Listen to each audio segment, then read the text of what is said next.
نحمده ونصلي على رسوله الكريم اما بعد اعوذ بالله من الشيطان الرجيم بسم الله الرحمن الرحيم قال الله تبارك وتعالى في القرآن المجيد والفرقان الحميد بعد أن أقول أعوذ بالله من الشيطان الرجيم بسم الله الرحمن الرحيم قل إن كنتم تحبون الله فاتبعوني يحببكم الله وقال الله تبارك وتعالى لقد كان لكم في رسول الله أسوة حسنة۔ محترم حضرات،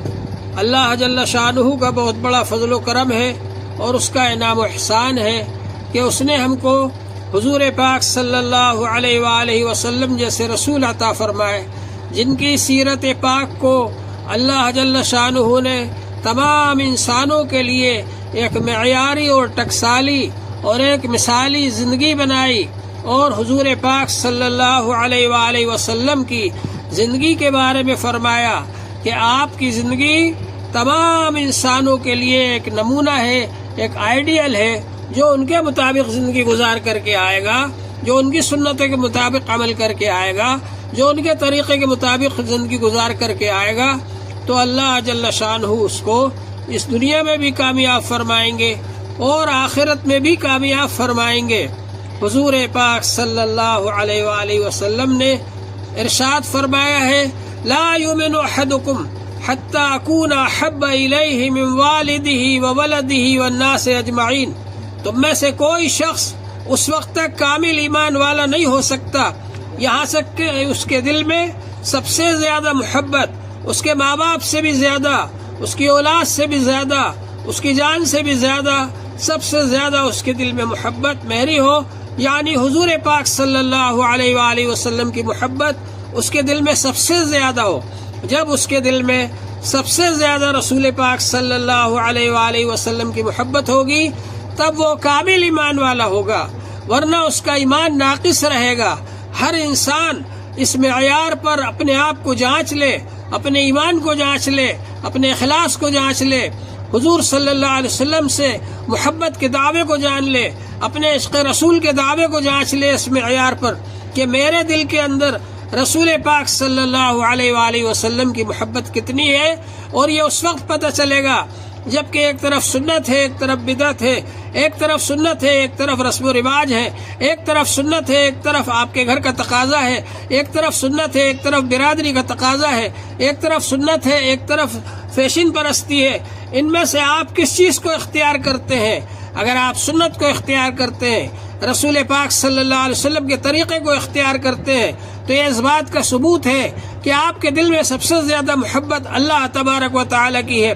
اور اللہ کے رسول صلی اللہ علیہ وآلہ وسلم کی ہے۔ اور اگر آپ رسم و رواج کو اختیار کرتے ہیں، آپ فیشن پرستی کو اختیار کرتے ہیں، آپ دوسرے لوگوں کے طریقے کو اختیار کرتے ہیں، تو اس کا مطلب یہ ہوگا کہ آپ کے دل کے اندر اللہ کی محبت کم ہے، اللہ کے رسول صلی اللہ علیہ وآلہ وسلم کی محبت کم ہے، اور آپ اپنے دعوے کے اندر جھوٹے ہیں۔ آپ کا یہ کہنا کہ میں سب سے زیادہ اللہ سے محبت رکھتا ہوں اور سب سے زیادہ رسول پاک صلی اللہ علیہ وآلہ وسلم سے محبت رکھتا ہوں، آپ کا یہ دعویٰ جھوٹا ہوگا۔ منافق لوگ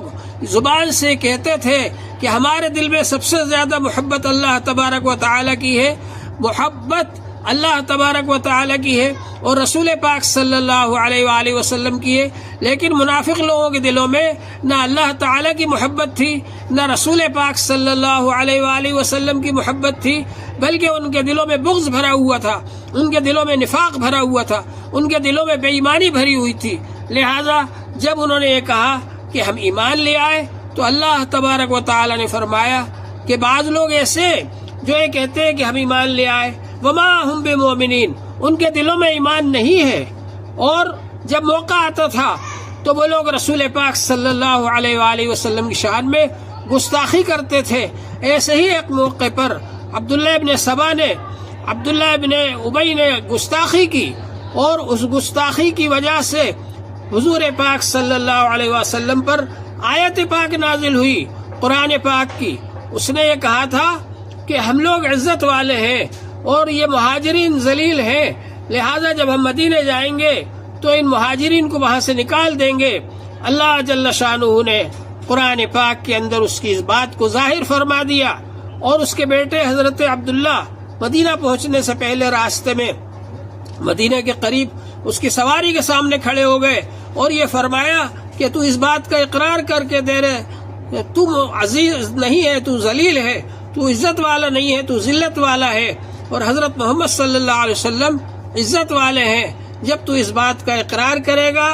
تب ہم اس بات کو مانیں گے کہ ہاں تو مدینہ میں جانے کے قابل ہے۔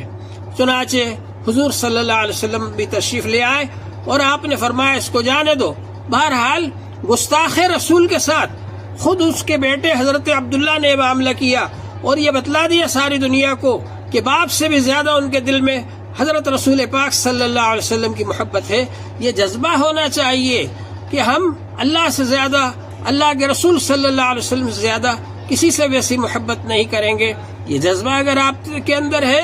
تو آپ اس دنیا میں بھی کامیاب ہوں گے اور آخرت میں بھی کامیاب ہوں گے۔ حضور پاک صلی اللہ علیہ وسلم کی محبت سب سے زیادہ ہونا چاہیے آپ کے دل کے اندر۔ اللہ تبارک و تعالی ہم سب کو اس کی توفیق عطا فرمائے۔ وآخر دعوانا الحمد للہ رب العالمین۔